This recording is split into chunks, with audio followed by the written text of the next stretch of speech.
चलो देखो इधर, आज हमको गुजरात माध्यमिक उच्चतर माध्यमिक शिक्षण बोर्ड द्वारा 22/8/2024 प्रश्न बैंक नंबर 2 विषय गणित, आज हम इस वीडियो में इस पेपर का सॉल्यूशन पढ़ेंगे। प्रश्न बैंक का देखो, पहला प्रश्न क्या है? पहला प्रश्न ऐसा है कि पहले प्रश्न में क्या दिया हुआ है कि निम्नलिखित कथन सत्य है या असत्य बताइए। तो पहला दिया है कि वर्ग 10 और 25 का वर्ग सीमा चिन्ह 17 है, और वर्ग सीमा चिन्ह का मतलब मध्य कीमत निकालनी है हमको। अब मध्य कीमत किसकी निकालनी है? 10 और बराबर 25 की। तो यहाँ पर देखो, दोनों को जोड़कर बट्टे 2, तो यहाँ पर टोटल हो जाएगा हमारा 35/2।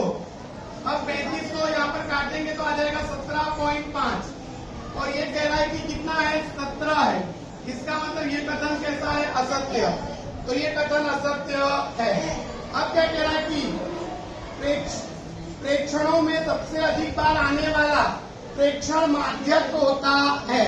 तो देखो यहाँ पर सबसे अधिक बार आने वाला बराबर जो प्रेक्षण है वो होता है बहुलक, और ये कह रहा है माध्यक होता है। तो ये कथन कैसा है? असत्य है। तो ये कथन कैसा है? असत्य है। अच्छा, यहाँ पर देखो z बराबर 3n - 2x बार, तो ये देखो ये सूत्र है, तो ये सूत्र एकदम सही है। तो ये कथन सत्य है। अगला क्या देखा है? माध्यक, बहुलक और माध्यक, मध्यक, बहुलक और माध्यक, यह मध्यवर्ती स्थिति मान के माप है। तो ये कथन भी कैसा है? सही है। तो ये कथन कैसा है? सत्य है। प्रथम 5 अविभाज्य संख्याओं का माध्यक 5 है। अब देखो प्रथम 5 अविभाज्य संख्या, तो अविभाज्य संख्या यानी याद रखने की 2, 3, 5, 7 और 11। अब देखो यहाँ से एक एक काटते जाने का, तो क्या बचा? 5, इसलिए इसका माध्यक क्या होगा? 5। तो ये कथन भी कैसा है? सत्य है। अब देखो यहाँ पर हमको रिक्त स्थानों की क्या करनी है? पूर्ति। प्रथम 5 प्राकृतिक विषम संख्याओं का माध्य, बड़ा देखो प्रथम 5 विषम संख्या कौन सी होती है? 1, 3, 5, 7 और 9। अब इनका हमको माध्य ज्ञात करना है। माध्य यानी इनको जोड़ देने का, और कुल संख्या से क्या दे देने का? भाग। तो कितनी संख्या बोला है? 5। अब जोड़ेंगे तो देखो 9 और 7, 16, 5, 21, 21 और 4, 21 और 4 होता है 25। तो 25/5, 5 25। तो यहाँ पर कितना आया? 5। तो यहाँ पर उत्तर आएगा 5। क्या आएगा? 5। अच्छा, दूसरा दिया है कि 10, 5, 7, -5 और -4 आंकड़ों का माध्यक खाली जगह है। तो पहले देखो इनको हमको चढ़ते क्रम में या उतरते क्रम में लिखना है। तो हम लिखेंगे जैसे -4, फिर -5, फिर यहाँ पर हम लिखेंगे 5, फिर 7, फिर 10। अब एक एक काटते जाने का इधर से इधर। तो यहाँ पर बीच में क्या बचा? 5। तो इसका माध्यक क्या होगा? 5। तो यहाँ पर आएगा 5। अच्छा देखो, दिए गए आंकड़े के लिए z बराबर 13 हो तो m बराबर कितना? तो ये अपने देखो यहाँ पर हमको x बार की कीमत नहीं दी है, ये बाद में याद करते हैं। अगला देखो 14 सवाल है। यहाँ पर क्या दिया हमको कि सिग्मा fi xi 75 दिया है, और सिग्मा fi की कीमत कितनी दी है? 12। तो सूत्र है x बार बराबर sigma fi xi upon sigma fi। तो यहाँ पर कीमत होगी 75/12। अब 75/12 काटेंगे तो हमको मालूम होता है 12 × 72, तो 6 वाला जो ऑप्शन होगा वही होगा। ये आएगा 6.25, 6.25। अब दिए गए आंकड़ों के लिए बहुलक वर्ग खाली जगह है। देखो बहुलक वर्ग उसको कहते हैं जिसकी बारंबारता सबसे ज्यादा हो। तो सबसे बारंबारता किसकी ज्यादा है? 17। तो बहुलक वर्ग क्या होगा? 30 से 40। तो यहाँ पर आएगा 30 से 40। तो यहाँ पर आएगा हमारा 30 से 40। अब देखो इधर अगला क्या दिया है? अगला दिया गया है कि देखो अगला क्या दिया है कि निम्नलिखित कथन के लिए योग्य विकल्प पसंद करके खाली जगह भरे। अब सिनेमा घर में क्या है कि बड़ा सिनेमा घर के अंदर पहली लाइन में कितनी बैठक है? 23, और कह रहा है कि आपको माध्यक स्थान पर बैठना है, यानी सबसे बीच वाले स्थान पर आपको बैठना है। तो सबसे बीच वाला स्थान इसमें देखो 23 का सबसे बीच वाला स्थान होता है यहाँ पर 12। तो यहाँ पर हमको कहाँ पर बैठना है? 12 पर। कहाँ पर? 12 पर। अब देखो रिसर्च प्रोजेक्ट के लिए यदि आपको कक्षा 10 के विद्यार्थियों की ऊंचाई के बारे में अभ्यास करना हो तो आपको खाली जगह आंकड़ों की आवश्यकता पड़ेगी। अब देखो ऊंचाई का हमको अभ्यास करना है तो हमको विद्यार्थी के ऊंचाई की क्या पड़ेगी? आवश्यकता। अगला क्या कह रहा है कि यदि देखो यहाँ पर 10 और क्या दिया है 19 और 20 29 और 30 और 39 वर्ग अंतराल दिए गए हो तो उनकी वर्ग लंबाई याद करो। अब देखो यहाँ पर 19 पर ये वर्ग खत्म हो रहा है, आगे वाला वर्ग किस पर चालू हो रहा है? 20 पर। तो यहाँ पर हमको 19.5 और यहाँ पर 9.5 में से उसको घटाएंगे तो कितना आएगा? 10। तो इसकी वर्ग लंबाई कितनी होगी? 10। तो इसकी वर्ग लंबाई होगी 10। अगला हमारा है अंक 32 से शुरू होने वाली 4 संख्याओं के समूह को चढ़ते क्रम में व्यवस्थित किया गया है। यदि इन आंकड़ों का माध्य कितना है? 35 हो तो निम्न में से संभवित कौन सा समूह दिया गया है? अब देखो माध्यक यानी बीच का कीमत कितनी कह रहा है? 35। और 35 कहाँ पर आएगा? तो देखो यहाँ से इसको काट देवे तो इन दोनों की मध्य कीमत याद करें तो कितना आएगा? 35। इसलिए यहाँ पर आएगा 32, 34, 36 और 38। अगर क्या करा कि प्रेक्षणों के योग्य को प्रेक्षणों के कुल संख्या से भाग देने पर प्राप्त वजनफल किस मध्यवर्ती स्थितिमान का है?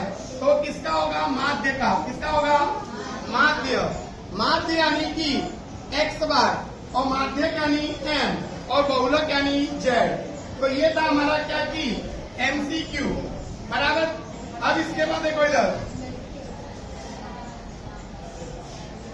इसके बाद देखो इधर, अब क्या दिया गया है?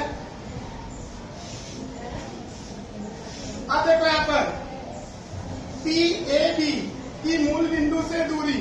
अब देखो बिंदु P की मूल बिंदु से दूरी बोले तो यहाँ पर आएगा हमारा वर्गमूल में a² + b²। अच्छा, गणित के शिक्षक द्वारा वर्ग में a x1 y1 b x2 y2 के लिए दूरी सूत्र पूछने पर सुमित ने ये वाला उत्तर दिया, सरस्वती ने ये वाला उत्तर दिया। दोनों के उत्तर कैसे है? सही है। तो सी आएगा। दोनों सही उत्तर बता रहे हैं क्योंकि ये दोनों दूरी सूत्र के उत्तर है और दोनों कैसे है? सही।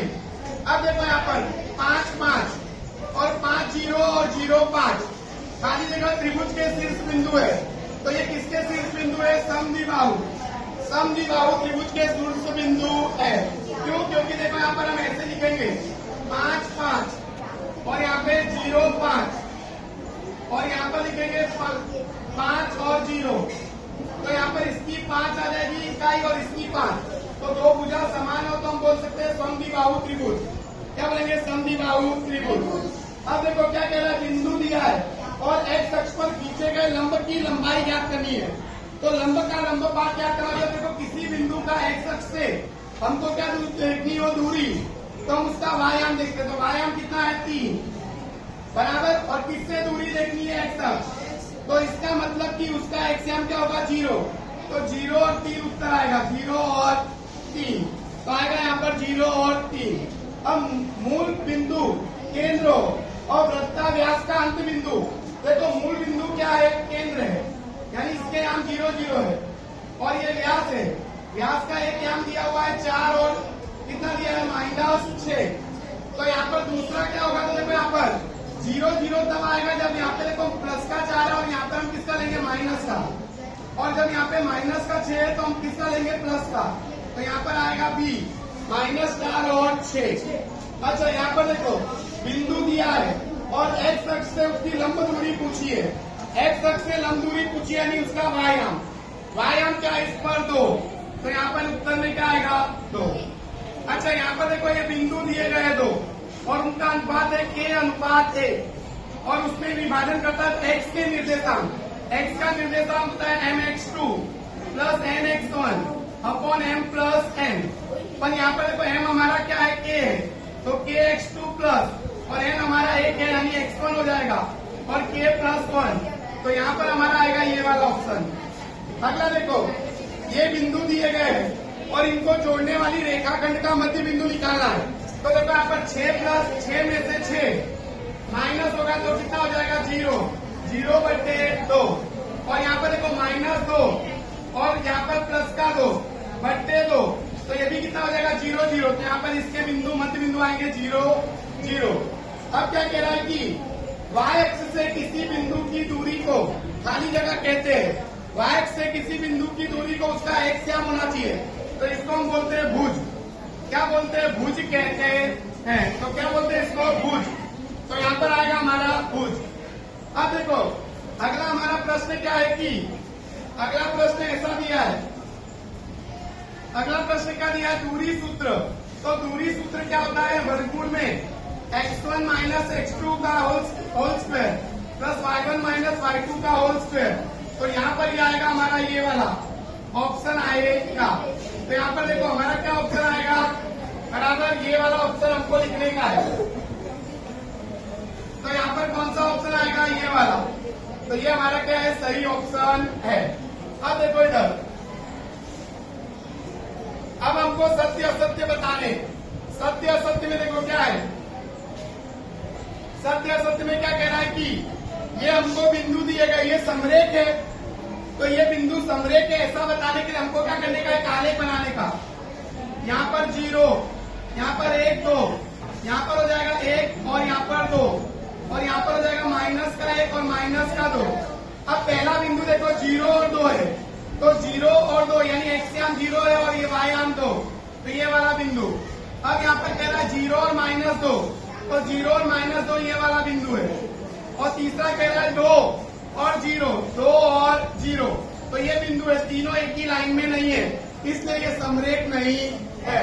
तो ये कथन कैसा है? असत्य। अब देखो यहाँ पर बिंदु दिया है और y से लंब दूरी कह रहा है। y से लंब दूरी यानी इसका x याम कितना है? 3 और यहाँ पर माइनस, यहाँ पर भी देखो कितना दिया है? 3 दिया है। तो ये कथन कैसा है? सत्य। अगला देखो बिंदु 8 और -4 और ये दूसरा बिंदु दिया है, इसका मध्य बिंदु बोल रहा है। मध्य बिंदु यानी इसके x याम को x याम से जोड़ दो। तो यहाँ पर देखो 8 -4/2, यहाँ पर 4/2 तो 2 दूनी 4 तो 2 आएगा, लेकिन ये 6 बोल रहा है।